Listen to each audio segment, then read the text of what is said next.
લોકમત ન્યૂઝમાં આપનું સ્વાગત છે। વડોદરા શહેરમાં મહાનગરપાલિકાની બેદરકારી ફરી એકવાર સામે આવી છે। કારેલીબાગ વિસ્તારમાં ખાનગી સ્કૂલ નજીક આવેલી ખુલ્લી વરસાદી ચેમ્બરમાં એક ગાય પડી જવાની ઘટના બની હતી। કારેલીબાગ હરણી રોડ પર ન્યૂ હોરિઝોન સ્કૂલ પાછળ અને નાગેશ્વર મંદિર નજીક આવેલી આ ચેમ્બરમાં ગાય ફસાઈ ગઈ હતી। ઘટનાની જાણ થતાં જ ફાયર બ્રિગેડની ટીમ તાત્કાલિક સ્થળ પર પહોંચી અને મહેનત બાદ ગાયને સલામત રીતે બહાર કાઢી હતી। ફાયર અધિકારીના જણાવ્યા મુજબ વિસ્તારમાં અનેક ગટરો અને ચેમ્બરો ખુલ્લી હાલતમાં છે, જે ખૂબ જોખમકારક છે। અગાઉ પણ આવી જ એક ઘટનામાં ગર્ભવતી ગાયનું મોત થયું હતું। સ્કૂલ નજીક ખુલ્લી ચેમ્બરો હોવાને કારણે બાળકો માટે પણ ગંભીર અકસ્માતની શક્યતા વધી રહી છે। આ સમગ્ર મામલે મહાનગરપાલિકાની પ્રિમોન્સૂન કામગીરી પર ફરી સવાલો ઊભા થયા છે અને તાત્કાલિક કાર્યવાહી કરવાની માંગ ઉઠી રહી છે।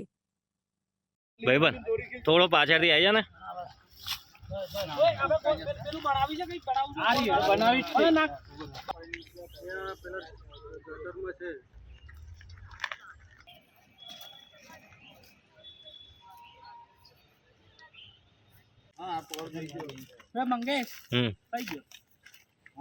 हाँ बोल ने ले गए ले ले ले